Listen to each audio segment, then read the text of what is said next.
वह यहाँ आता है, वह यहाँ आता रहता है। पिछले दिनों वो बहुत अच्छे से पढ़ता था, पिछले साल वो पढ़ता रहता था। गाइज अभी जो मैंने ये दो सेंटेंसेस बोले, इनमें अगर आप ध्यान से नोटिस करेंगे तो एक सेंटेंस पहला वाला बड़ा सिंपल है, जैसे कि वह यहाँ आता है, बट दूसरे में मैंने कहा वह यहाँ आता रहता है, मतलब यूजुअली कोई काम को करता रहता है। वैसे ही दूसरा मैंने बोला वह पढ़ता था, मतलब पिछले साल वह पढ़ता था। अब मैंने कहा कि पिछले दिनों वह पढ़ता रहता था, मतलब कोई काम वो कंटिन्यूटी में करता रहता था। वैसे ही मैं फ्यूचर में भी बोल सकती हूँ, मैं आपको अंग्रेजी पढ़ाऊंगी, बट अगर मैं बोलूं मैं आपको अंग्रेजी पढ़ाती रहूंगी, तो अगेन एक डिफरेंस आया क्या, जिसमें कोई काम कंटिन्यूटी में होते रहने की बात हुई। गाइस इस तरह के सेंटेंसेस हम सब बहुत बार दिन भर में बोलते हैं। हिंदी में बोलना तो it's quite easy for all of us, because ये हमारी मदर टंग है, ये हमारी अपनी लैंग्वेज है। बट अगर आप इंग्लिश में बोलने की बात करते हैं तो अगेन कहीं ना कहीं आपको हेजिटेशन होती है, एंड अगर आप बोलने का ट्राई करते भी हैं तो गलत सेंटेंसेस का फ्रेम कर देते हैं। क्या होगा इस तरह के सभी सेंटेंसेस का करेक्ट सेंटेंस फॉर्मेशन, अगर आप सीखना चाहते हैं तो गाइस कहीं मत जाइएगा, वीडियो में एंड तक जरूर से बने रहेगा।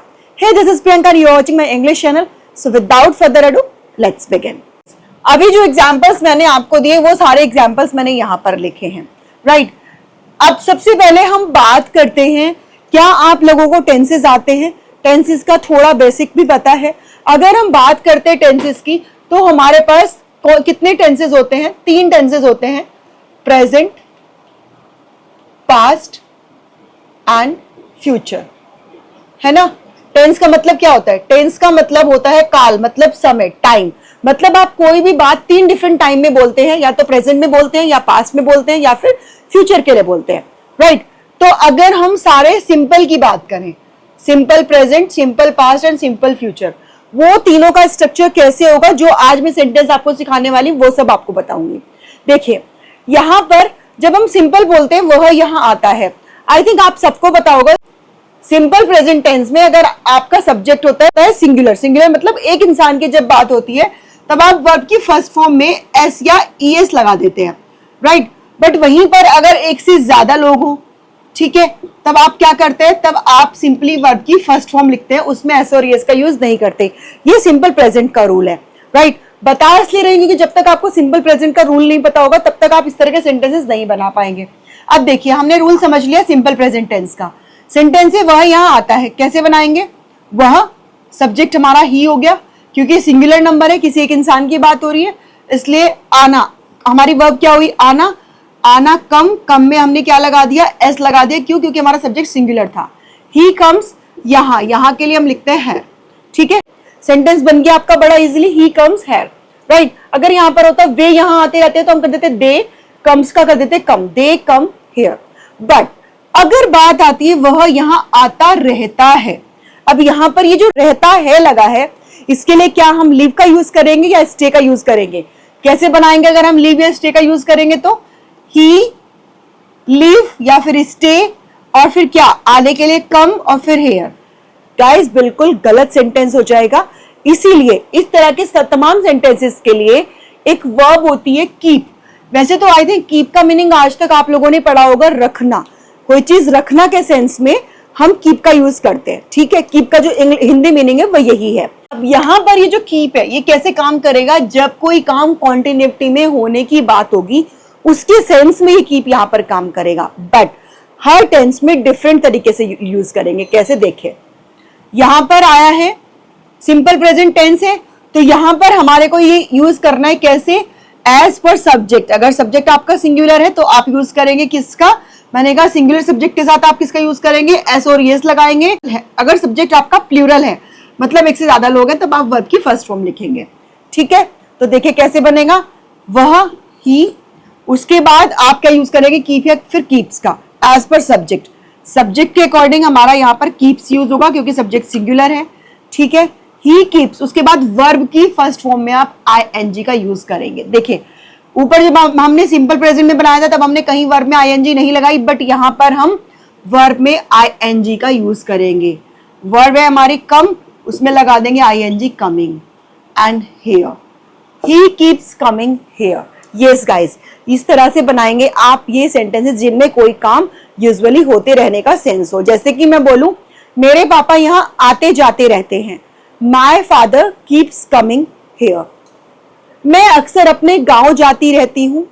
आई, अब यहां पर देखिए आई के साथ आप कीप्स का यूज नहीं करेंगे। क्यों? क्योंकि आई फर्स्ट पर्सन है। सेंस अगर आप देखें तो सिंगुलर का सेंस आता है आई से, बट आई एंड यू दोनों के साथ हम वर्ब की फर्स्ट फॉर्म यूज करते हैं। ठीक है, तो आई के साथ आप यूज करेंगे कीप का। I keep going my home town या फिर माई विलेज। तुम सोते रहते हो, यू कीप स्लीपिंग।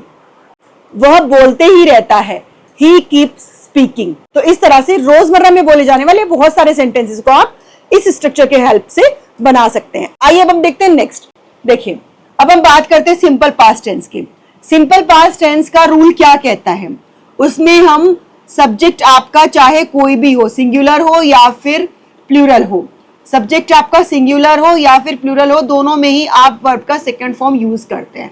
ठीक है, ये बड़ा सिंपल सा रूल होता है सिंपल पास्ट टेंस का। अब यहां पर देखिए, वह पिछले साल पढ़ता था। ये कौन सा सेंटेंस है? ये सिंपल पास्ट का सेंटेंस है। कैसे बनाएंगे इसको? वह, ही, उसके बाद पढ़ता था। पढ़ने के लिए हम यूज करते हैं स्टडी, और स्टडी का सेकंड फॉर्म हो जाएगा studied. He studied last year. पिछले साल वह पढ़ता था। अब मैंने कहा वह पिछले साल पढ़ता रहता था, इसको कैसे बनाएंगे? देखिए, क्योंकि आप समझ गए हैं कि सिंपल पास्ट टेंस में वर्ब की सेकंड फॉर्म यूज करनी है, सब्जेक्ट आपका चाहे जो भी हो, तो वैसे ही कीप का सेकंड फॉर्म होता है केप्ट। ठीक है, हम ये यूज करेंगे और उसके आगे वर्ब में आईएनजी तो लगाएंगे ही लगाएंगे। कैसे बनाएंगे? ही, उसके बाद क्या आपको यूज करना है? केप्ट का, तो केप्ट का यूज करेंगे। ही केप्ट, उसके बाद पढ़ना, पढ़ने के लिए स्टडी। अब यहां पर हमारे ने, यहां पर ऊपर हमने स्टडी को यूज किया था, बट यहां पर हमने ऑलरेडी कीप की सेकंड फॉर्म यूज कर दी है। यहां पर हम यूज करेंगे आईएनजी का। पिछले साल, तो पिछले साल के लिए last year. He kept studying last year. वह क्रिकेट खेलता रहता था। He kept playing cricket. वह गाना गाती रहती थी। She kept singing. बचपन में तुम गिटार बजाते रहते थे। You kept playing guitar in your childhood. तो इस तरीके से आप बहुत सारे सेंटेंसेस पास्ट टेंस में बोल सकते हैं। आइए अब हम बात करते हैं फ्यूचर में, इसी सेंस में जब आपको सेंटेंसेस बोलने हो। सिंपल फ्यूचर टेंस का जो रूल है वो क्या कहता है? विल एंड शैल का यूज करते हैं एज ए हेल्पिंग वर्ब, और उसके बाद वर्ब की फर्स्ट फॉर्म यूज करते हैं। अगर हम बात करते हैं मॉडर्न इंग्लिश में जो ग्रामर के रूल्स हैं, वो कहते हैं कि शैल को आपको यूज करने की नीड नहीं है, खाली विल एंड वर्ब की फर्स्ट फॉर्म। मतलब सब्जेक्ट आपका कोई भी हो, सबके साथ आप विल का यूज कर सकते हैं। देखिए कैसे बनाएंगे। मैं अंग्रेजी पढ़ाऊंगी, तो मैं आई विल। अब पढ़ाने के लिए हम क्या यूज करते हैं? टीच का यूज करते हैं। I will teach English. ठीक है, मैं अंग्रेजी पढ़ाऊंगी। बट अगर मैं कहूं मैं अंग्रेजी पढ़ाती रहूंगी, मतलब कोई काम कॉन्टिन्यूटी में होता रहेगा, तो इसके लिए भी आप क्या यूज करेंगे? विल के साथ कीप का यूज कर देंगे। I will keep. अब अगेन यहां पर भी वर्ब में आईएनजी का यूज होगा। Teaching English. I will keep teaching English. आप अंग्रेजी पढ़ते रहेंगे। You will keep studying English. हम अंग्रेजी की प्रैक्टिस करते रहेंगे। We will keep practising English.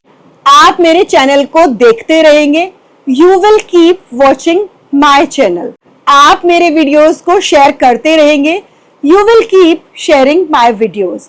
Guys, इस तरह से तीनों टेंसेस को आपने 3 डिफरेंट स्ट्रक्चर पैटर्न में सीख लिया। बट अगर आपको यही सारे सेंटेंसेस नेगेटिव या फिर इंट्रोगेटिव में बोलने हो, तब क्या?